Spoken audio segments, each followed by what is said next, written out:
Zelensky Bad News. Russia's top generals in charge of the war in Ukraine meet with Putin. After Ukraine announced counteroffensive gains on the southeastern front, President Vladimir Putin met with the commander of Russia's operation in Ukraine and other top military brass, the Kremlin reported on Saturday.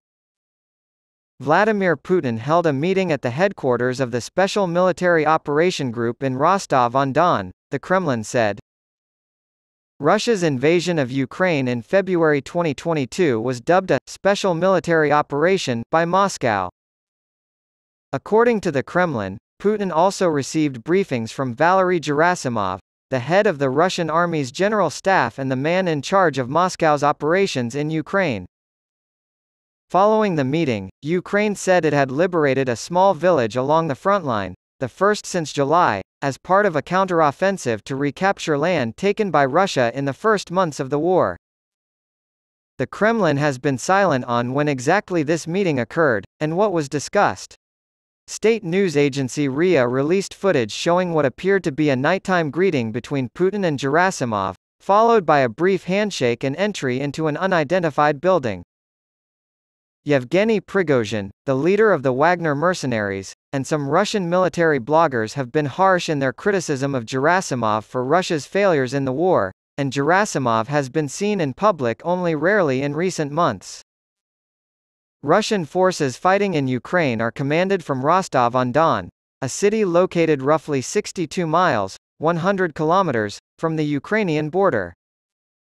Recent successes on both sides have been measured by taking control of tiny villages, with the Ukrainian counteroffensive struggling to break through entrenched Russian lines and Moscow's stretched military resources and dissent in the ranks.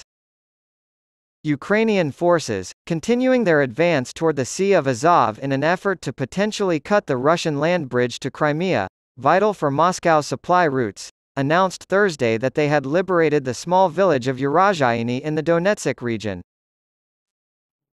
Reporting: Maria Svetkova. Writing: Rinmei Day. Editing: William Mallard. Proofreading: Kim Coghill.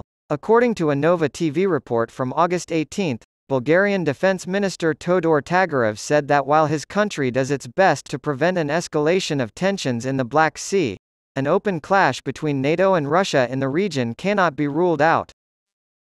When asked if a conflict between alliance and Russian forces in the Black Sea is possible, the minister responded, "We cannot rule out such an option.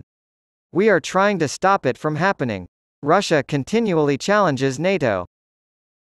Russia's withdrawal from the Black Sea Grain Initiative, followed by attacks on Ukraine's port infrastructure and threats against civilian shipping, ratcheted up tensions in the Black Sea region.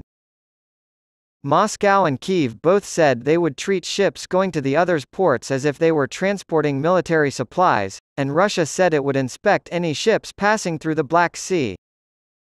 On August 13, the Russian Defense Ministry said that a Russian patrol boat had fired warning shots at the Palauan cargo ship Shukru Okran, prompting the latter to dock for inspection. Inform Napalm, a Ukrainian open-source intelligence organization, claims that Russia has fabricated its account of the incident, saying, "There was no helicopter and no warning shots either. Over the radio, the Russians only made threats." As Tagarev put it, a warning shot does not mean that a ship was fired upon, emphasizing that the civilian ship was apparently allowed to continue on its journey. "The Russian government is aggressively trying to impose its will," he said. The defense minister of Bulgaria announced on August 13 that NATO would prioritize the protection of the Black Sea region.